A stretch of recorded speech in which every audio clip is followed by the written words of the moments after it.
Bang Paon is a very beautiful statue. Do you see the Garuda sitting on the Naga? And then the lion, you see, is lion. Then you guys have three powerful creatures. You have Garuda, creature living in the sky. Then you have the Naga, the creature living underworld. And then you got the lion, the creature living with us on the earth. Okay, បងប្អូនជម្រាបសួរឥឡូវនេះខ្ញុំបានមកដល់ខ្លងទ្វារនៃប្រាសាទព្រះខ័នកន្លែងនេះបងប្អូនខ្ញុំចង់ជម្រាបថានេះជាបង្កាន់ដៃនៃរាជដែលអាជ្ញាធរ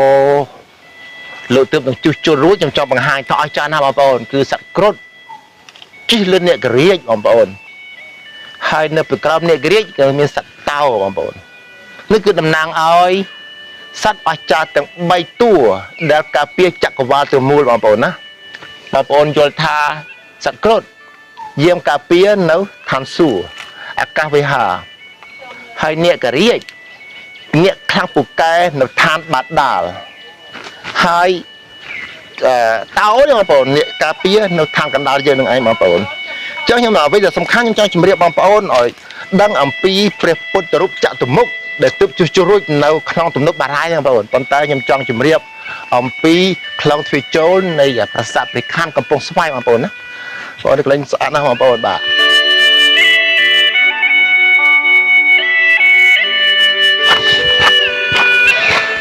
បងប្អូនជម្រាបសួរនេះជាខ្លងទ្វារទឹកខាងកើតនៃប្រាសាទព្រះខ័នកំពង់ស្វាយបងប្អូនណាហើយអ្វីដែលសំខាន់នេះខ្ញុំចង់អញ្ជើញបងប្អូនទៅមើលរូបចម្លាក់ព្រះពុទ្ធរូបចតុមុខដែលទើបនឹងជួសជុលរួចកន្លងមកថ្មីៗបងប្អូន Okay ladies and gentlemen and this is the gate to the Preah Kampong Svay temple and actually there are two names of Preah one in the Siem Reap one in Preah province but I would like to tell you about the to show you about the huge Buddha statue that we call Chatomukka Buddha. It means 4 Buddha statue facing to each direction. We'll let you see that statue. Well, let's go.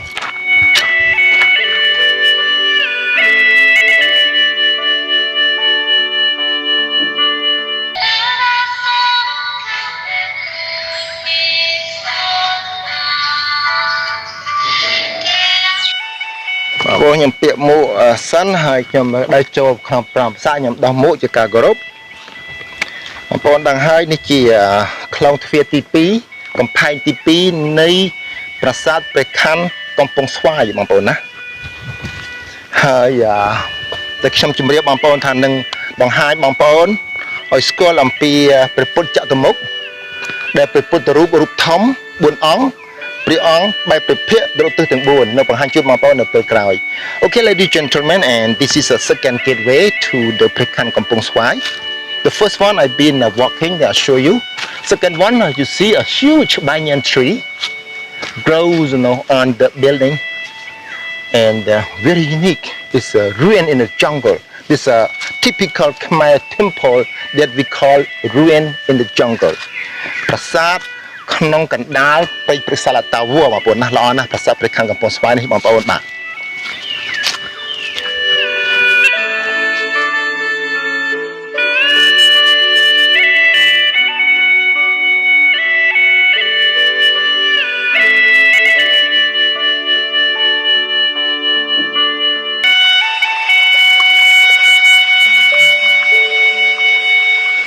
បាទបងប្អូនបាទដែលខ្ញុំជម្រាបអំពីព្រះពុទ្ធចតុមុខគឺតួព្រះពុទ្ធរូប4អង្គដែលព្រះអង្គបែបព្រះភ័ក្ត្រទៅរកទិសទាំង4នៃចក្រវាលនឹងគឺបានស្គាល់ថាគឺព្រះអង្គចង់សម្ដែងនៅធម្មចក្រចង់សម្ដែងនៅភាពដែលគេហៅថាអរិយសច្ចៈទាំង4ចង់សម្ដែងចេញនៅធម៌ដែលគេហៅថាជីវិតវិលវត្តសង្សារចុះឡើងវិលចុះវិលឡើងទៅในខណ្ឌភពទាំង3ហើយដូច្នេះហើយបានបងប្អូនឃើញ ព្រះអង្គយកទម្រង់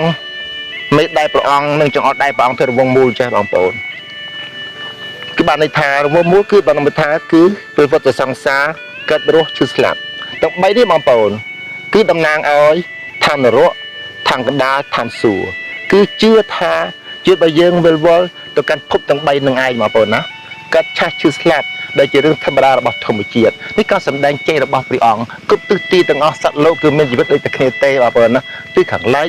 ខាងជើងខាងត្បូងខាងកើតដូចគ្នាទេព្រះពុទ្ធសង្សារវិលជុំវិញច្បាប់នៃធម្មជាតិក៏ប៉ុន្តែសំខាន់នោះបងប្អូនយល់អំពីតួនាទីការធ្វើនៅអំពើល្អអំពើជាកុសលក្នុងការរស់រានមានជីវិតមុននឹងយើងលេចាកលោកទៅគឺចង់សម្ដែងអញ្ចឹងបងប្អូនណាអញ្ចឹងឲ្យបានព្រះអង្គបែបព្រះភ័ក្ត្ររទិសទាំង4ចង់ទេសនាបញ្យល់ប្រាប់យើងថាជីវិតពោពេញទៅដោយភាព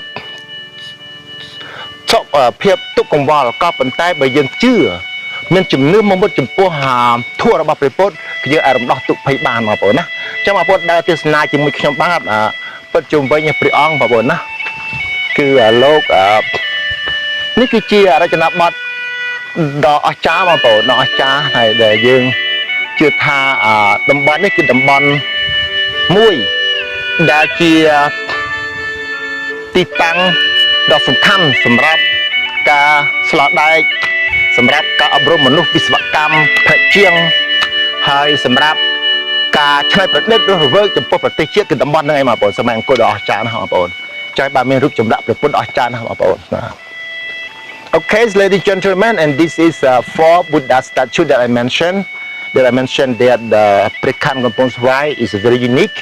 That we do have the huge Buddha statue. I think the statue approximately about 7 to 10 meters in height. And Buddha facing to each direction. This is a position that means, a cycle of life. And with cycle of life, we go to hell, earth, and heaven. That's why 3 fingers up. This means that health, earth, and heaven. And this round shape is the main cycle of life, Yeah. That's why it's a teaching of the Buddha explained to us. Yeah. ព្រះពុទ្ធចតុមុខនៃតំបន់ព្រះខ័នកំពង់ស្វាយនៃភូមិតាសែងឃុំរណសេស្រុកសង្គមថ្មីត្រូវបានជួសជុលក្រុមការឧបត្ថម្ភថវិកាពីថ្នាក់ដឹកនាំកម្ពុជារបស់ជាតិចម្លាក់ព្រះពុទ្ធរូប4អង្គគឺទ្រង់ឈរទល់ខ្នងគ្នាមានកម្ពស់ប្រមាណជា10ម៉ែត្រក្នុងទម្រង់កាយវិការយកព្រះហស្ថជាទម្រង់ដែលគេហៅថាធម្មចក្រមុទ្រៈធម្មចក្រមុទ្រៈគឺជាកាយវិការដែលព្រះអង្គយកមេដាយនិងចង្អុលដៃធ្វើជារង្វង់មូលឯម្រាមដៃ3ទៀតបញ្ឈរឡើងលើរង្វង់មូលតំណាងឲ្យវិលវត្តសង្សារនៃកំណើតកើតរស់ស្លាប់បន្តរដេកជិបគ្នាឯចំណែកម្រាមដៃ3បញ្ឈរឡើងលើគឺតំណាងឲ្យត្រៃលក្ខណ៍ឬត្រៃភព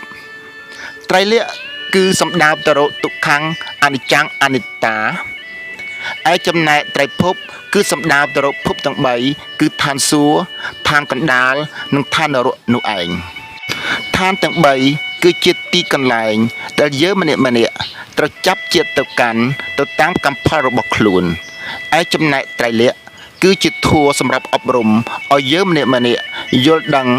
នៅទង្វើដែលយើងធ្វើឲ្យមានចិត្តស្ងប់ដើម្បីយើងទទួលនៅការយោគយល់គ្នាអធ្យាស្រ័យគ្នា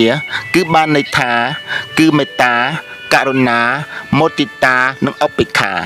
ដូច្នេះហើយបានមាននិមិត្តរូបនៃព្រះពុទ្ធ4អង្គគឺតំណាងឲ្យមេត្តាករុណាមោទិតាឧបេក្ខានោះឯង Okay, ladies and gentlemen, the Chatomukka Buddha in the village of Taseng, Komranase and Sangkumthai district and Preah province has been restored under the sponsor by top country leaders. And these are 4 Buddha statues and standing position against them by each other. They are about 10 meters in height. And the position of the statue is we call the Vitarka Mutra or Buddha Chakra Mutra. This statue is explaining to us that the thumb and index finger form to be circle in shape,